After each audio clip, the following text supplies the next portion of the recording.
tale well calculated to keep you in suspense.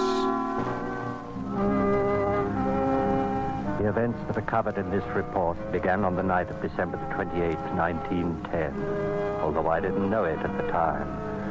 But it was on that night that I opened my eyes to discover that I was lying behind some trash barrels in a dark London alleyway.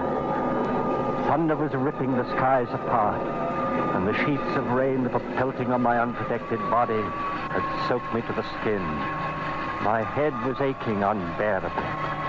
As I automatically tried to rise, I found I was so dizzy that I had to hold on to the barrels for support. I reached up to feel of my head. My hair was a mass of clotted blood. In my numb mind, I could feel only one urge. I had to find a lighted building somewhere where someone could get me warm clothing and call a doctor.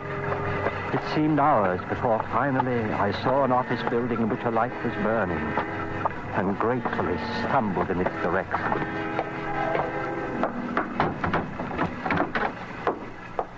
Listen to this, Peters. There's a report from the... Why, who are you? I beg your pardon, Great heavens, man. Come over here by the fire. Here, I'll give you a hand. Here, let me help. Good Lord. Look at that head. Peters. Yes, sir. You better call the doctor. Right, sir. Let's get some of these wet clothes off, eh? Yeah. Easy now. This is very kind of you. Now the trousers. That's it. Robbed, eh? I suppose so. Suppose? Yes. You see, I don't know. Oh, come, sir. You must know whether or not you had a pocketbook. There's nothing here now, certainly. There's nothing? Who are you, by the way? Huh? I say, let's have your name. My name is... My name? I don't know my name. I don't know!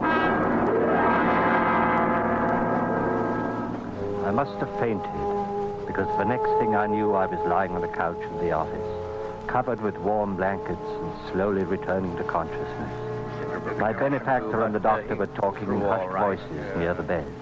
You say no identification on him, eh? Nothing except these. I found them under his hatband. 2 ticket stubs, Drury Lane Theatre, December 24th, 1910. Have you checked there? Well, there's no possible way to trace them. We'll have to call him something. Yeah. Drury, that's it. After the Drury Lane. And Terence after you, Inspector Terence Drury. Oh, very well. But how long do you suppose this condition will last? Amnesia? No way of knowing. I suggest a bit of rest and then some kind of absorbing work. Not strenuous, of course. Mustn't be allowed to brood, you see. Danger in this sort of thing lies in a man's working himself into a genuine psychosis from worry. I see. I say, Carruthers, why don't you put him to work here? At least until you locate his family. After all, you can't very well turn your back on the chap now that he's named after you. Well, as a matter of fact, it happens that I could use a new man around here very nicely. Oh, there you are. And as to forgetting one's worries and absorbing work, I can't think of a better place in the world for a man to do that than Scotland Yard.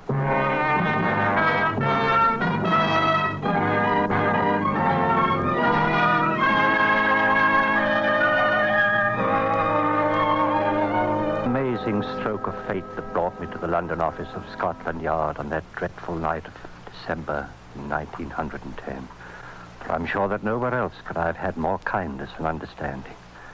Of course, at first the strain was almost unbearable. I had absolutely no recollection of my past. Had no idea who the man was who lived the first 30 years of my life. Or was it 40? Or 20? I never knew. But Carruthers judged me to be about 30, so I came to regard that as my official age.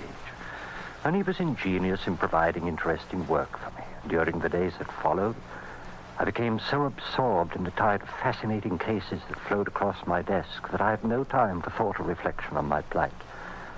My own dossier at last reached what is called the inactive file and was gradually forgotten. In short, my present and my future became so interesting that I came to regard my past as a closed book. And so it was, as a full-fledged inspector, I reported one day in May of 1930 to Chief Inspector Carruthers. Oh, hello, Drury. Have a chair. Thanks. Cigar? Yes, I will, thank you. Havana, eh? Decently prosperous for a Scotland Yard man, Inspector. Sure you're not involved in a scandal of some sort? I'm sorry, old boy. Gift from my niece. Have a light. Only one other conclusion, then. You're about to cancel my holiday. Well, as a matter of fact... Murder in Soho, I suppose. No, not in Soho. In Clovelly. Clovelly? Clovelly?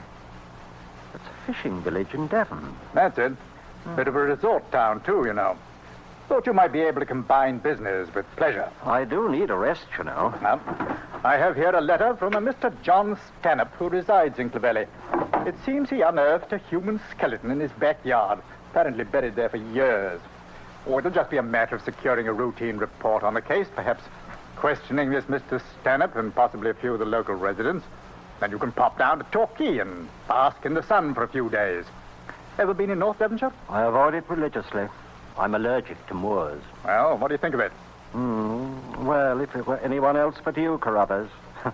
I suppose I better write this all down. John Stanhope, right? Mm-hmm. Do you have his address? Oh, there's no such thing as an address in Clovelly. There's only one street.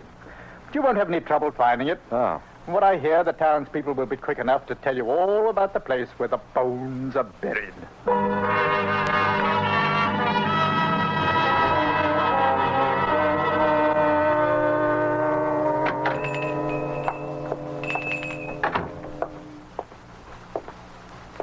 How do you do, sir? Welcome to Clovelly. How do you do? My name is Drury, Scotland Yard. You'll want a single, I expect. Yes, if you have one. Just sign the register, please. Very well. There. I understand that Mr. John Stanhope was to leave a message here for me. Oh, you must be here about the bones. Yes. Some excitement they've caused, I'll tell you. What with the Ashley Nortons' disappearance, a dark mystery these 20 years and all. Who were the Ashley Nortons? Lived in that house 20 years ago, they did. That would be just about the time the body was buried, wouldn't it, sir? Yes. Did you know them? Never did see her. Saw him once or twice. Strange pair they was. Unsociable. Keeping themselves to themselves night and day in that house on the cliff. No telling what went on behind them doors. What do people think went on? There's some that thinks that what went on was murder. Murder? Why? There's those who knows the reasons better than I. I'll leave it to them to tell. Very well. Let's see. I signed this book too, don't I? Oh, no, sir. That's our permanent register for new guests. But you've been here before. I? Why, no. I've never been here before in my life. Oh, that's odd. For a moment, I thought I'd seen you here before sometime.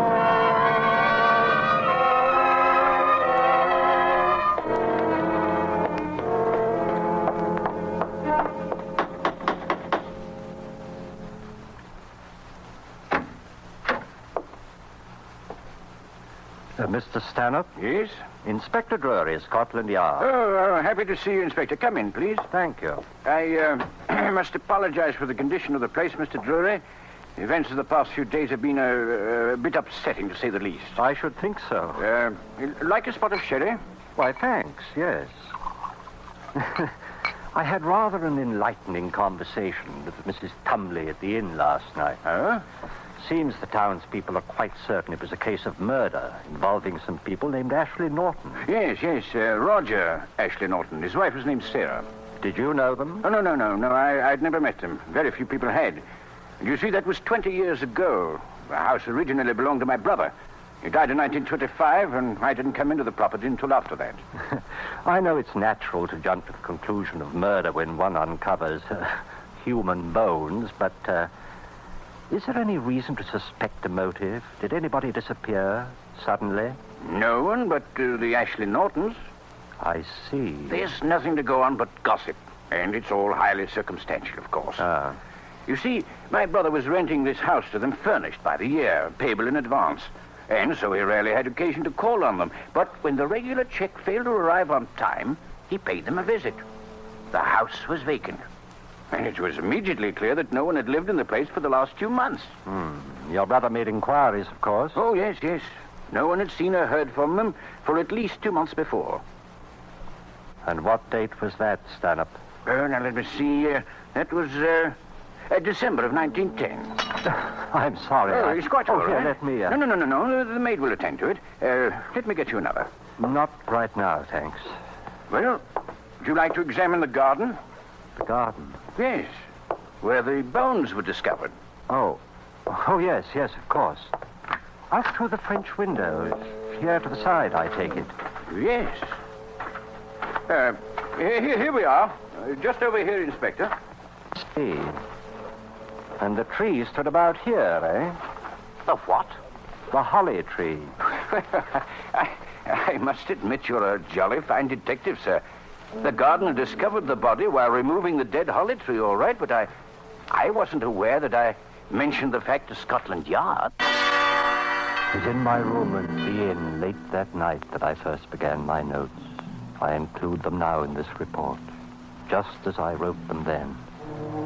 Clovelly, Devon, May 18, 1930. The feeling that this is all a book that I've read or a play I've seen somewhere in the past has taken hold of my very soul. And the terror that grips me when I think of the future makes rational thought very difficult. But nevertheless, I have resolved to pursue the investigation until I am certain that there is no further doubt. I must discover someone who knew Ashley Norton intimately, his profession, his habits, his personality.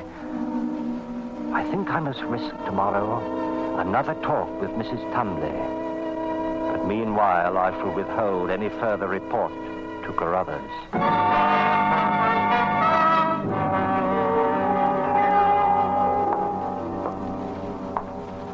Now, Mrs. Tumley, you said yesterday that there were some people here in Clovelly who knew the Ashley Nortons rather well. Did I? Yes, Mrs. Tumley. Well, it might have been Effie Wilkes I had in mind. Who was Effie Wilkes? She was the Ashley Norton serving maid, sir. And where is Effie Wilkes now? Oh, she disappeared, sir. She disappeared? The same time they did, sir. And not a sight nor sound of her since. Not these 20 years. Who else? Who else knew the Ashley Nortons? Only t'other one I could think of would be Ben Sykes. Blind Ben, they call him now. But he could see Ben right enough. And where is he? Oh, he's hereabouts. Gone to Bideford with his nephew today. But he'll be back Wednesday, if you'd care to speak with him, sir. Did he work for the Ashley Nortons? In a manner of speaking, sir. He helped out with the experiments. Experiments? Oh, yes, sir. Mr. Ashley Norton was quite a scientist.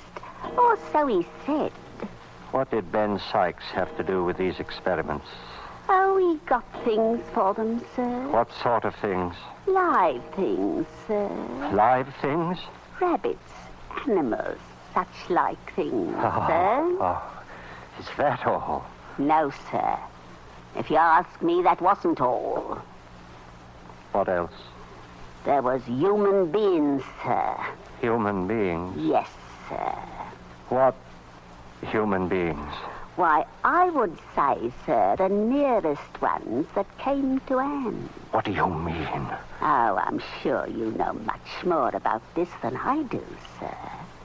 But they do say those bones were the bones of a woman.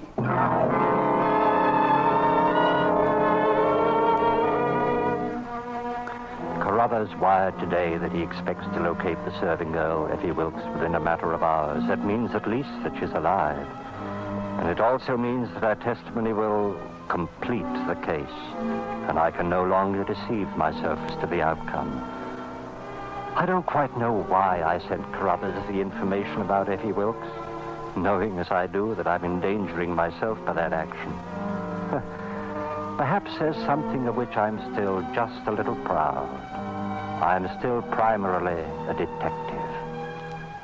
Well, I shall pursue this investigation impersonally and logically until the very last link in the chain.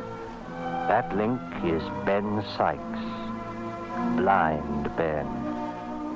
There is only one fact in which I can take some faint hope. Ashley Norton was a scientist, presumably a doctor. And I can find no faintest memory in myself of any specialized scientific knowledge whatsoever. Well, Ben Sykes' nephew is going over to Biddeford today to bring the old man home. I shall go along and talk to him on the ride back. So you're Ben Sykes? Aye, Blind Ben, they call me. But eyes are none. I can keep up with the best of them. What's your business in Clovelly, sir? Come to ask you some questions about Mr. Ashley Norton. Haven't we met before, sir? Not that I remember, Ben. Your voice is, oh, well. What sort of questions, sir? Perhaps about the experiments. I'll say naught of the experiments, sir. They were the master's private business. Very well. Did you know Mrs. Ashley Norton? Sarah Ashley Norton? I did, sir. And no finer woman ever walked the earth. Did he love her? He loved her more than life itself, but... But what? Well, she helped him with his experiments. She was condemned hereabouts for that, but she helped him all through these long months until... Until she went away. Hi there! Look out! We have got the phone. Bloody is on the road!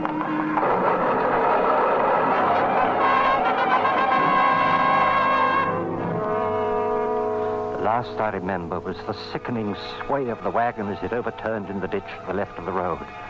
I must have hit my head on something and lost consciousness just for a moment. Help me with it. Otto! Oh, I say, there's a nasty gash on his leg there. What about the other? Take care of Ben. I'll look to the inspector. Right. There you are, old fellow. Now. Inspector, you all right, sir? I believe so. Here we are. There you are, sir. Thank you. Is Ben all right? Oh, he's hurt. His leg. I've sent for the doctor. Let me have a look at it. Oh, yes, sir. No, don't roll it back. Huh? Now get me a knife. Oh, here you are. Now help me with this. Here. That's it. Compound fracture and bleeding pretty badly. Have you a handkerchief? Ain't clean enough for a bandage. It isn't a bandage. Now get me a small stick. That's it. Now around here, just below the patella. Now hold on to that and relax it when I tell you. Yes, sir. Tibia and fibula, both compound. Dislocation of the talus. Need x-ray immediately. What? I didn't know you was a doctor, sir. Huh? What? Neither did I.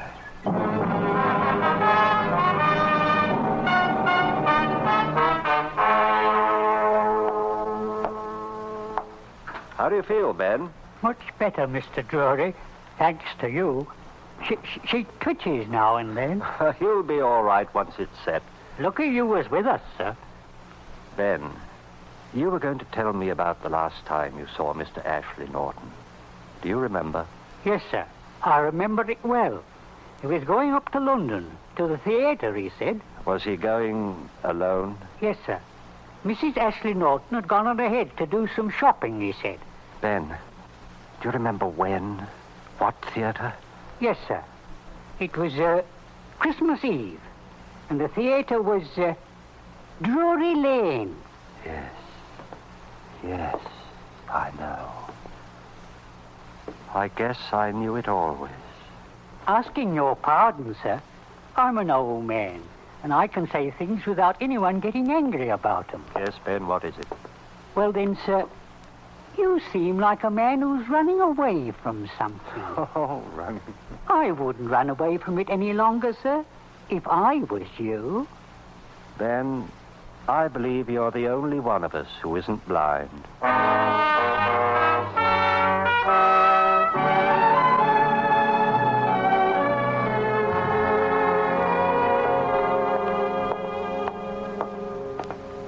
Hello, Drury. Well, welcome back. I say, though, the chief's been trying to get a hold of you all day. Yes, I know. Is Chief Carruthers in? No, he had to meet someone at the train. He'll be back soon, though. When he wants me, I'll be in my office, finishing my report. Oh, that's so. You've been on a case. Murder, wasn't it? Did you catch the fellow? Yes, I caught him.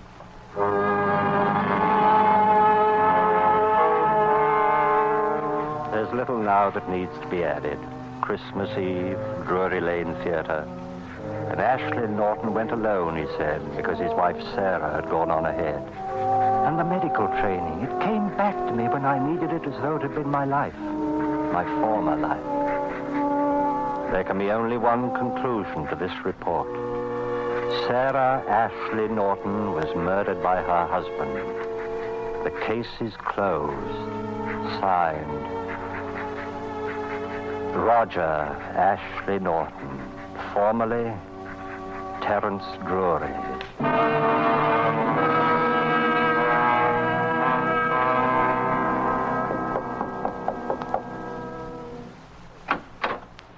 Oh, come in, Drury. I've been expecting you. Yes.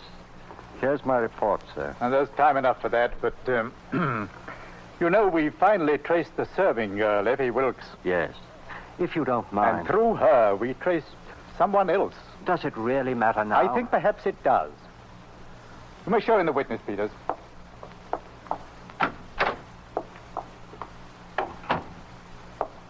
Yes. Yes, it is. Roger. Oh, Roger. I beg your pardon, but who? Roger, don't you remember me? Remember you? I only remember that you were someone who was once very dear to me. And now it's too late. No, Roger. No, it isn't too late. I'm... Sarah. Sarah. Oh, darling. You see, Drury, or rather, Mr. Ashley Norton, it seems you and your wife did go to the Drury Lane Theatre on that Christmas Eve 20 years ago, and that very night, you were both to go on to Paris. Then at the last moment, you ran into some chap who begged you to deliver a lecture the next day. You agreed, and Mrs. Ashley Norton went on ahead. You were to meet her in Paris in 2 days. Oh. When you didn't come, I checked with the steamship company, and they said your ticket had been used. The thief who robbed you must have used it, but I couldn't know that. I thought you must be somewhere in France.